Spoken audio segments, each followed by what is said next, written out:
students, welcome to my new video for class 9.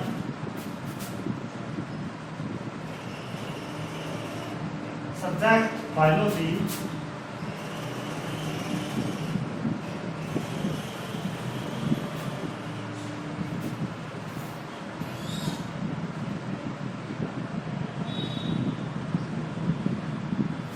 Chapter that is fifth.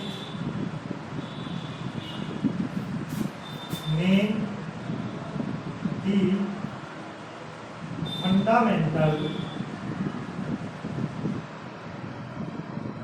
unit of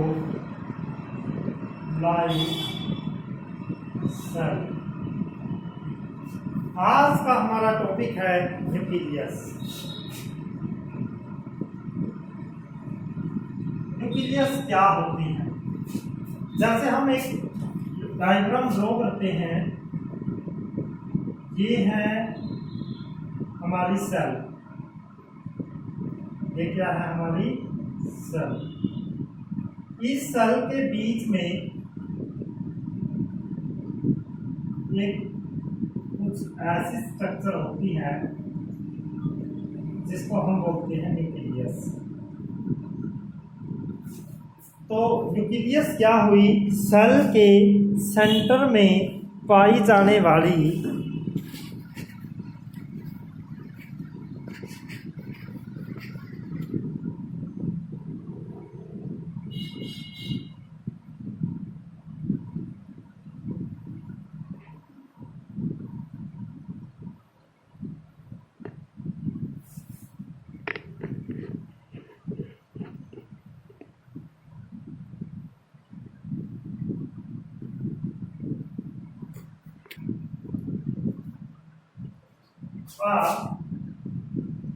spherical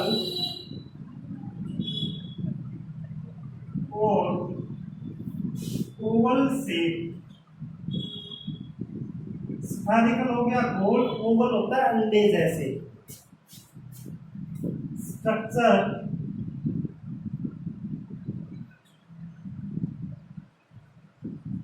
in the center of cell which control all the activity of cell. यानी कि cell के centre में पाई जाने वाली ये क्या है? ये स्ट्रक्चर है. ओवल शेप की स्ट्रक्चर है जो सेल की क्या कंट्रोल करती है? सभी एक्टिविटी को कंट्रोल करती है. अगर हम इस न्यूक्लियस को बाहर निकाल कर इसका डायग्राम बनाएं,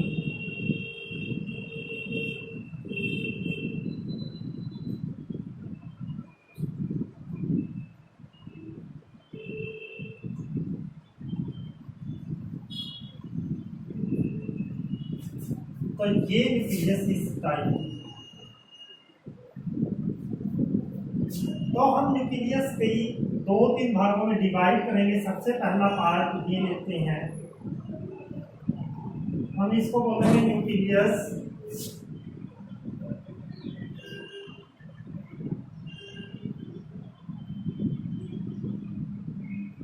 न्यूक्लियस मेम्ब्रेन. न्यूक्लियस मेम्ब्रेन क्या होती है? It is double membrane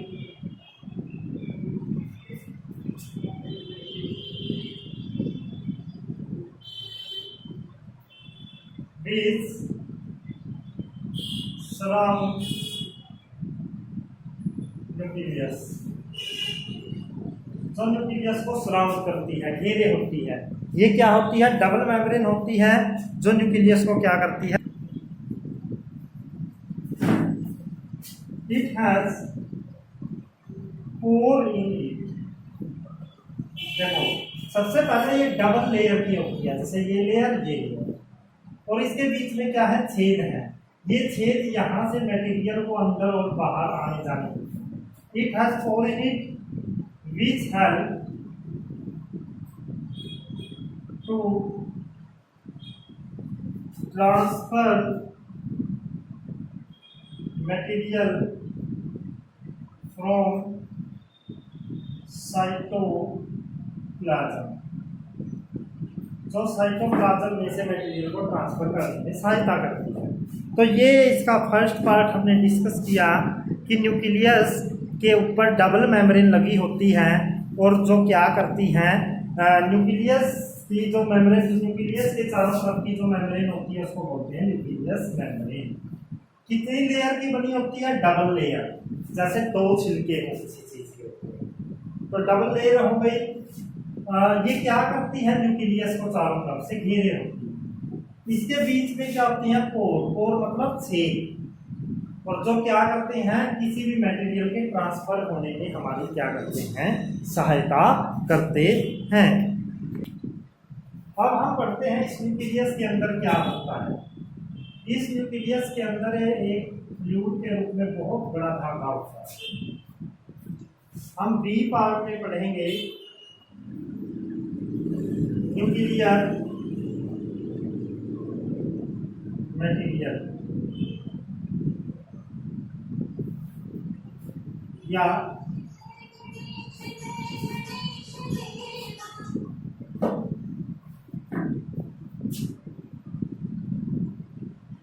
it is fluid present in nucleus. Nucleus के अंदर जो फ्लूइड प्रेजेंट है तो उसको बोलते हैं nuclear material. It has a large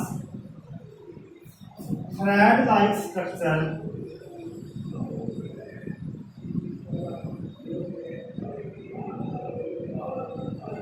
इसमें एक बहुत बड़ी थ्रेड जैसी स्ट्रक्चर होती है। इस बड़े धागे को हम क्रोमेटिन बोलते हैं।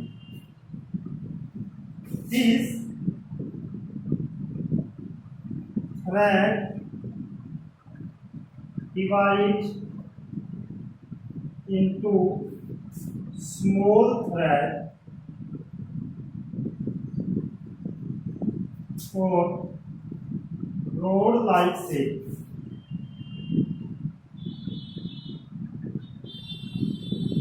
When cell is about to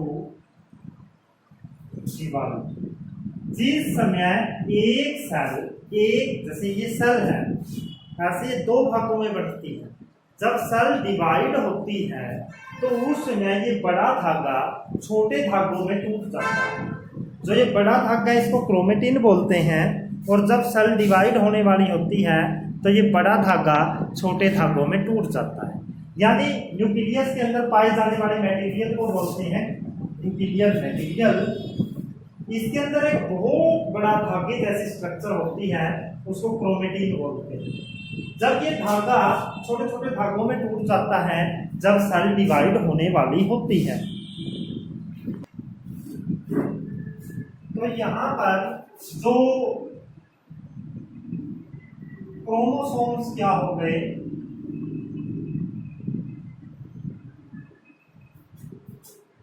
कि thread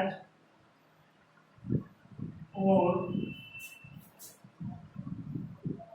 rod like shape present in nucleus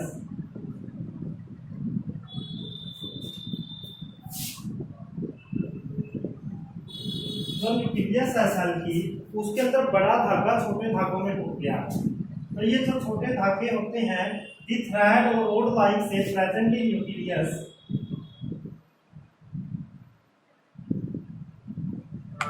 which help to transfer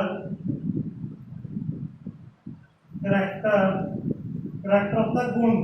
जैसे हमारी शक्ल हमारे माता पिता से मैच करती है तो वो माता पिता के गुण हैं जो हमारे अंदर आए हैं, उसको बोलते हैं करैक्टर। यानी कि हमारे फेस, नोज, मुंह आदि की स्ट्रक्चर जो क्या करती हैं, माता पिता से मैच करती है, हम उसी को बोलते हैं करैक्टर। तो हम यहाँ पर क्या बोलेंगे, दीज क्या बोलेंगे, थ्रेड और rod like cell present in nucleus. ये न्यूक्लियस में छोटे छोटे धागे होते हैं which help to transfer character, character का मतलब गुण, from parents to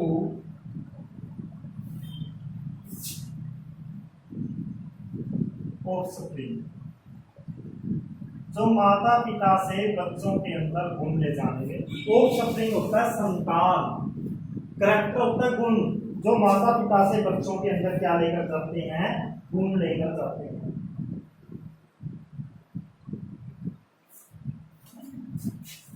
These carry information, जो इंफॉर्मेशन होती है ना, इन छोटे छोटे, देखो न्यूक्लियस के अंदर ये धागे डिवाइड हो जाते हैं। मनुष्य की सेल के अंदर 23 पेयर्स या 46 क्रोमोसोम्स बनते हैं, छोटे धागे हैं 23 पेयर, एक पेयर में 2 होते हैं, तो 23 इंटू 2 कितने हो गए, 46। जो ये 46 धागे होते हैं, इन्हीं को क्रोमोसोम्स बोला जाता है, जो एक पीढ़ी से दूसरी पीढ़ी में गुण पहुंचाते हैं। These carry information in form of DNA, ये डीएनए के रूप में इंफॉर्मेशन रखते हैं। डीएनए क्या होता है, ये प्रोटीन की एक फॉर्म होती है, इसकी फुल फॉर्म है D oxy ribo nucleic acid. ये इसकी फुल फॉर्म है D oxy ribo nucleic acid. तो ये वाली जो है, ये इंफॉर्मेशन को क्या करते हैं, ट्रांसफर करते हैं।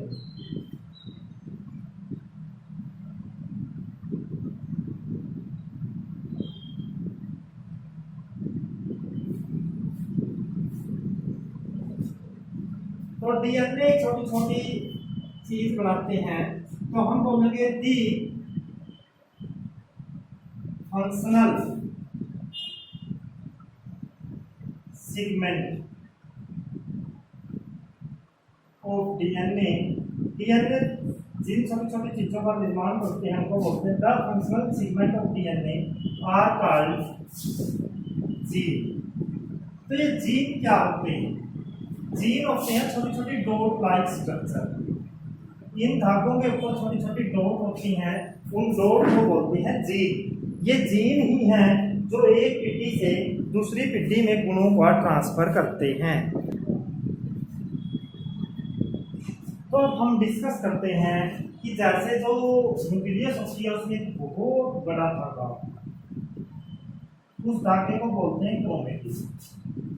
जिस समय सेल डिवाइड होती है, ये बड़ा धागा 23 पेयर्स या 46 छोटे छोटे धागों में टूट जाता है, उनको बोलते हैं क्रोमोसोम। क्रोमोसोम क्या हो गए, थ्रेड और rod like cell present in nucleus. Nucleus के अंदर जो बड़ा धागा था वो छोटे धागों में टूट गया, छोटे धागों को क्या बोला जाता है, क्रोमोसोम। ये क्या करते हैं, these help to transfer character from parents to offspring. ये पेरेंट्स से बच्चों में क्या भेजते हैं, करैक्टर्स भेजते हैं, गुण भेजते हैं। These carry information in form of DNA। इनमें डीएनए की फॉर्म में, डीएनए के रूप में क्या होती है, इंफॉर्मेशन होती है। और डीएनए जो छोटे छोटे टुकड़ों का निर्माण करते हैं, उनको क्या बोलते हैं, जीन। तो जीन क्या हो गए, ऐसी चीज हो गई जीन जो एक पीढ़ी से दूसरी पीढ़ी में क्या करती है, गुणों को ट्रांसफर करती है। अगर अब हम डिस्कस करें function of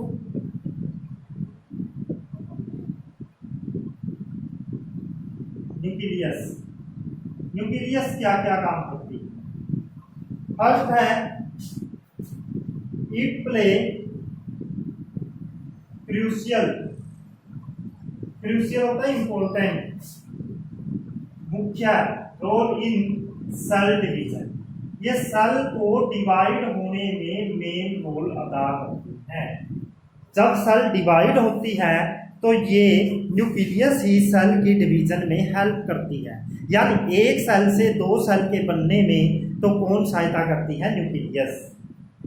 second, it control activities of cell, ये सेल की सभी एक्टिविटी को कंट्रोल करती है। यानी कोई सेल है, उसके अंदर जितनी भी एक्टिविटी होंगी ये उन सभी एक्टिविटीज को क्या करेगी, कंट्रोल करेगी।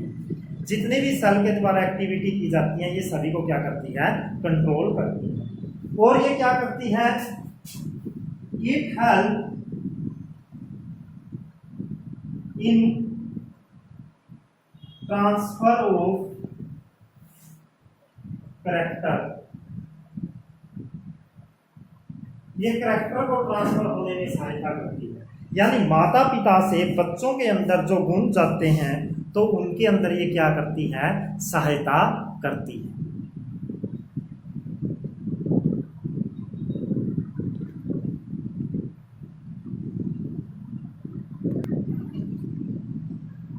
अब हम डिस्कस करेंगे type of organism on the basis of nucleus.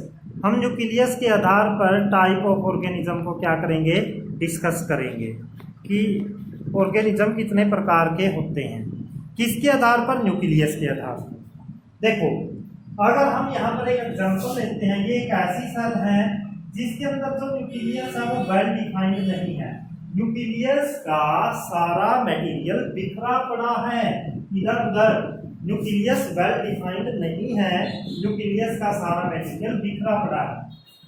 और एक ऐसी सेल होती है जिसके अंदर न्यूक्लियस बहुत अच्छे से बनी हुई, यानी एक ऐसे ऑर्गेनिज्म जिनके अंदर न्यूक्लियस बहुत अच्छे से नहीं बनी होती, न्यूक्लियस की मेम्ब्रेन नहीं होती और बिना मेम्ब्रेन के कारण न्यूक्लियस बिखर जाती है। न्यूक्लियस के अंदर जैसे किसी कमरे की अगर दीवार न हो तो उसका जो सारा सामान है वो इधर उधर पड़ा रहेगा, बाहर वाले एनवायरनमेंट से मिक्स हो जाएगा। तो ऐसे ही इस सेल में न्यूक्लियस की बाउंड्री नहीं होती, जो न्यूक्लियस का मटेरियल होता है वो इधर उधर बिखरा पड़ा होता है। इसमें जो न्यूक्लियस का मटेरियल है बिल्कुल न्यूक्लियस के अंदर होता है। प्रोकैरियोट्स किनको बोलते हैं, the organism in which nuclear region is not well defined, ऐसी सेल जिनके अंदर न्यूक्लियर रीजन अच्छे से डिफाइन नहीं होता। इनके अंदर क्या नहीं होता, the organism in which nuclear region is not well defined, इनके अंदर न्यूक्लियस वेल डिफाइंड नहीं है। और यूकैरियोट में क्या आएगा, यूकैरियोट के अंदर आएगा द ऑर्गेनिज्म, ये और सेल भी बोल सकते हैं, इन विच न्यूक्लियर रीजन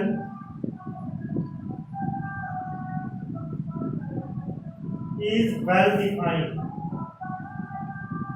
इसमें न्यूक्लियस का जो रीजन होता है वो बहुत ही वेल डिफाइंड होता है। और जो ये अनडिफाइंड न्यूक्लियस है इसको हम न्यूक्लियोड बोलते हैं। क्या बोलते हैं, nucleoid. The undefined nucleus of prokaryote, जो ये प्रोकैरियोट होते हैं जिनकी न्यूक्लियस की बाउंड्री नहीं होती, इस बिना बाउंड्री वाली न्यूक्लियस को न्यूक्लियोड बोलते हैं। क्या बोलते हैं, न्यूक्लियोड। और ऐसे ऑर्गेनिज्म जिनके अंदर न्यूक्लियस बहुत अच्छे से डिफाइन होती है उसको बोला जाता है यूकैरियोटिक सेल। तो इसके अंदर न्यूक्लियर रीजन क्या होता है, वेल डिफाइंड होता है। न्यूक्लियस बहुत अच्छे से होती है, जो अपने काम करती है, पूरी की पूरी सेल को कंट्रोल करती है। लेकिन इसके अंदर न्यूक्लियस बहुत अच्छे से डिफाइन नहीं होती, बिखरी पड़ी होती है, इसलिए उसको न्यूक्लियस न कहकर हम न्यूक्लियोड बोलते हैं। तो इस प्रकार से ऑर्गेनिज्म को हम दो कैटेगरी के अंदर डिवाइड करेंगे, प्रोकैरियोट्स, यूकैरियोट्स। प्रोकैरियोट उनमें जिनमें बाउंड्री न्यूक्लियस की डिफाइन नहीं होती, और यूकैरियोट के अंदर न्यूक्लियस की बाउंड्री डिफाइन होती है। इसके एग्जाम्पल में बैक्टीरिया आते हैं, इनको छोड़कर जो सारी सेल बच गई वो किसके एग्जाम्पल में आएंगी, यूकैरियोट्स के एग्जाम्पल में आएंगी। चाहे कोई भी सेल हो, मनुष्य की सेल हो या कोई अदर सेल जिसकी न्यूक्लियस वेल डिफाइंड है वो इसके अंदर आएंगी।